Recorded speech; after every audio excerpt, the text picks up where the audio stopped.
രാവിലെ എഴുന്നേറ്റ് ഇതാ ഇതുപോലെ ജനലൊക്കെ തുറന്നപ്പോൾ പിന്നെ നല്ല തണുത്ത കാറ്റ് വീശി കേട്ടോ. ഇത്രയും ദിവസം നല്ല ചൂടായിരുന്നു, ഇന്ന് ഇച്ചിരി ഇരുണ്ട ഒരു ദിവസം കേട്ടോ. അപ്പോൾ എന്ത് വേണമെന്ന് ആലോചിച്ച് വന്നപ്പോഴാണ് നമുക്ക് ഉപ്പുമാവ് ട്രൈ ചെയ്യാമെന്ന് വെച്ചത്. അങ്ങനെ നമ്മുടെ ചീനച്ചട്ടി എടുത്തു, എണ്ണ ചൂടാക്കി, കടുക് പൊട്ടിച്ച് വറ്റൽമുളക് ഇട്ടു. ഇതാ ഇതുപോലെ ഇച്ചിരി ക്യാരറ്റും ഉള്ളിയും പച്ചമുളകും എല്ലാം കൂടെ ഇട്ട് വഴറ്റിയെടുത്തു. അതിലേക്ക് ഇപ്പം ഒരാൾക്ക് ആവശ്യമായിട്ടുള്ളൊരു ഉപ്പുമാവ് കൊണ്ട് ഞാൻ 1/2 ഗ്ലാസ് വെള്ളം ഒഴിച്ചിട്ടുള്ളൂ. അതിലേക്ക് ഇച്ചിരി ഭരണിയിലിട്ട ഉപ്പ്, ഇവിടെ ഉപ്പുമാവെന്നും പറഞ്ഞ് ഉപ്പ് അധികം ഇടരുത്, ആവശ്യത്തിന് ഉപ്പിടുക. നന്നായിട്ട് തിളച്ച് വരുമ്പോഴത്തേക്കിനും അതിലേക്ക് കുറച്ച് തേങ്ങ ഇടുക. തേങ്ങ എന്ന് വെച്ചാൽ നമ്മൾ ചിരണ്ടി വെച്ചേക്കണം കേട്ടോ. ഇത് തിളയ്ക്കണ സമയത്ത് ചിലവർ ചിരണ്ടാൻ പോകുന്ന സ്വഭാവമുണ്ട്, അങ്ങനെ ചെയ്യരുത്, ചിലപ്പോൾ ഇത് പറ്റിപ്പോവും. തേങ്ങ ഇട്ട് നന്നായിട്ട് വെന്ത് വരുമ്പോഴത്തേക്കിനും നമുക്ക് വറുത്ത് വെച്ചേക്കുന്ന റവ ആഡ് ചെയ്ത് നന്നായിട്ട് ഇളക്കി ഇതുപോലെ പൊത്തി വയ്ക്കുക.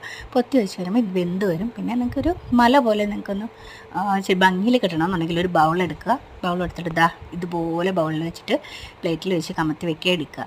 കൂടെ ഒരു പഴവുമായിട്ട് കഴിക്കുക.